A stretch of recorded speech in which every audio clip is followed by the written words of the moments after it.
নাহমাদুহু ওয়া নুসাল্লি আলা রাসূলিহিল কারীম, আম্মা বা'দ। সম্মানিত দর্শক শ্রোতা, আজকে আমরা এখানে আলোচনা করতে বসেছি খুবই গুরুত্বপূর্ণ একটা বিষয় নিয়ে। যে বিষয়টা শিরোনামটা আমরা এভাবে নিতে পারি যে ইসলামের আলোকে মানব সেবা। মানব সেবা এটা জিনিসটা কি? মানুষের সেবা ইবাদতের অন্যতম একটা মাধ্যম। ইসলাম একটি পূর্ণাঙ্গ জীবন ব্যবস্থা। এতে শুধু ইবাদত নয়, মানব কল্যাণ, সহমর্মিতা ও সামাজিক দায়িত্বের উপরও বিশেষ গুরুত্ব দেওয়া হয়েছে। মানুষের জীবন, সম্পদ, সম্মান ও নিরাপত্তা রক্ষা করা ইসলামের অন্যতম মৌলিক শিক্ষা। সে হিসাবে আমরা বলতে পারি মানব সেবা কি? এর প্রশ্নের উত্তর এরকম হতে পারে যে মানব সেবা হলো মানুষের কল্যাণে কাজ করা, বিপদে সহযোগিতা করা, অসহায় মানুষের পাশে দাঁড়ানো, সমাজে শান্তি ও নিরাপত্তা প্রতিষ্ঠায় ভূমিকা রাখা। ইসলামে এটি একটি মহৎ আমল। ইসলামে মানব সেবার গুরুত্ব কতটুকু, এ ব্যাপারে আমরা কালামুল্লাহ কোরআনের মধ্যে দেখতে পাই। আল্লাহ পাক রব্বুল আলামিন কোরআনে পাকের মধ্যে ইরশাদ ফরমান যে ওয়া তাআওয়ানু আলাল বিররি ওয়াত তাকওয়া, অর্থাৎ আল্লাহ পাক রব্বুল আলামিন এখানে কোরআনেও বলতেছেন এই আয়াতের মাধ্যমে যে তোমরা সৎকর্ম ও তাকওয়ার কাজে একে অপরকে সহযোগিতা করো। সূরা আল মাইদা 2 নম্বর আয়াত। এই আয়াত সমাজের কল্যাণে একসঙ্গে কাজ করার শিক্ষা দিয়ে থাকে আমাদেরকে।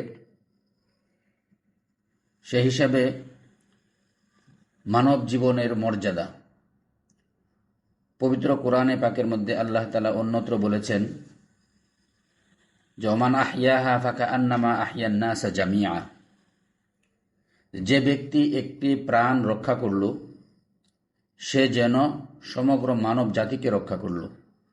সূরা মাইদার 32 নম্বর আয়াতের মধ্যে আল্লাহ কথা বলেন। এই আয়াতের আলোকে আমরা যে শিক্ষাটা পাই, এই শিক্ষা সড়ক নিরাপত্তা, জরুরি মানব সেবার সঙ্গে গভীরভাবে সম্পর্কিত। তাহলে আমরা এতে বলতে পারি যে মানব সেবা এটা একটা ইবাদত। মানব সেবা আল্লাহর সন্তুষ্টি অর্জনের মাধ্যম, উত্তম চরিত্রের পরিচয়, সমাজে ভালোবাসা ও ভ্রাতৃত্ব সৃষ্টি করে জান্নাতের পথে একটি গুরুত্বপূর্ণ আমলও বলা যায়। মহানবী সাল্লাল্লাহু আলাইহি ওয়াসাল্লাম মানব সেবার যে আদর্শ আমাদের সামনে রেখে গিয়েছেন, সে ব্যাপারে আমরা এভাবে এটা দেখতে পারি যে রাসূল পাক সাল্লাল্লাহু আলাইহি ওয়াসাল্লাম মানব সেবার যে ভূমিকাগুলো রেখেছেন তার কতিপয় এরকম যে আল্লাহ রাসূল সাল্লাল্লাহু আলাইহি ওয়াসাল্লাম অসুস্থদের খোঁজখবর নিতেন, দরিদ্রদের সাহায্য করতেন, এতিমদের প্রতি দয়া করতেন, প্রতিবেশীর অধিকার রক্ষা করার জন্য সচেতন। নিজে যেমন ছিলেন, সাহাবায়ে কেরামদেরকেও এ ব্যাপারে আদেশ বা উৎসাহিত করেছেন। যে কোনো সময় যে কোনো বিপদগ্রস্ত মানুষের পাশে দাঁড়াতেন।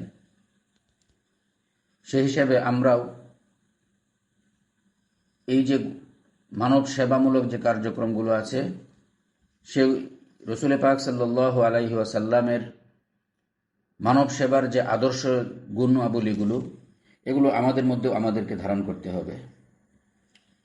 একজন মুসলিমের সামাজিক দায়িত্ব কতটুকু? আদৌ কি মুসলিম হিসেবে সামাজিক কোনো দায়িত্ব দায়বদ্ধতা আমার আপনার প্রতি আছে কিনা? সত্য কথা বলা, মানুষের উপকার করা, ন্যায় প্রতিষ্ঠা করা, দুর্বল মানুষের পাশে দাঁড়ানো, পরিবেশ রক্ষা করা, নিরাপদ সমাজ গঠনে ভূমিকা রাখা, এসবগুলোই একজন মানুষ হিসেবে তো আমার উপর এই দায়িত্বগুলো আছে। পাশাপাশি আমি যেহেতু মুসলিম, সেই হিসেবে আমার উপর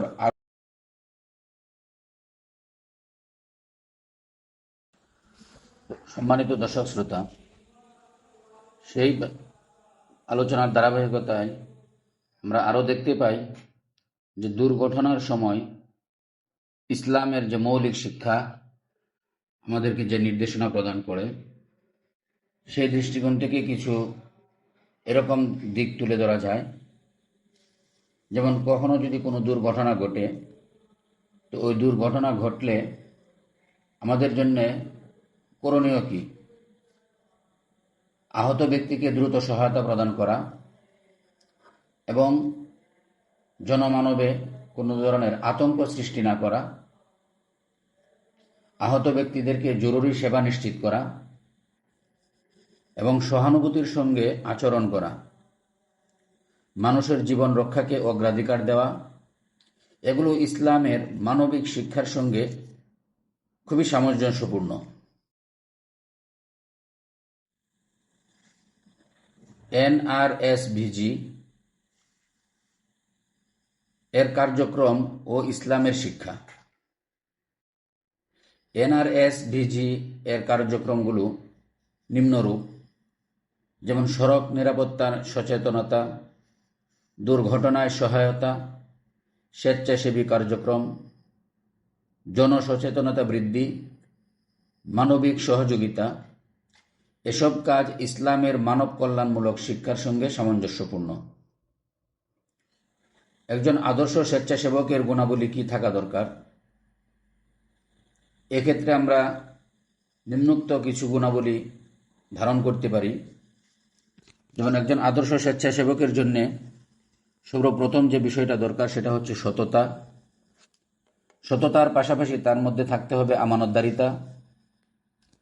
আরও সাথে থাকতে হবে তার জন্য ধৈর্যশীল হওয়া, অপরের প্রতি সহমর্মিতার মনোভাব, সর্বোপরি বিশৃঙ্খলাকে এড়িয়ে শৃঙ্খলা, এবং প্রত্যেকটা স্বেচ্ছাসেবককে দায়িত্বশীল হওয়া, বিনয়ী হওয়া এবং ন্যায়পরায়ণতার গুণে তাকে গুণান্বিত করা।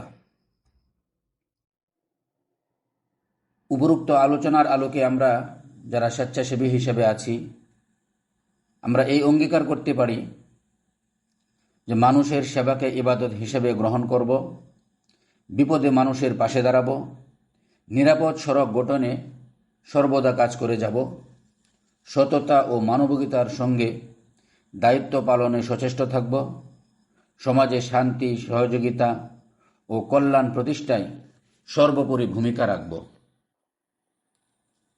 পরিশেষে বলা যায়, ইসলাম আমাদের শিখিয়েছে যে নিজের জন্য যা ভালোবাসি অন্যের জন্যও তা ভালোবাসতে হবে। মানব সেবার মাধ্যমে আমরা আল্লাহর সন্তুষ্টি অর্জন যেমন করতে পারব, পাশাপাশি একটি নিরাপদ, মানবিক ও দায়িত্বশীল সমাজ গড়ে তুলতে পারব।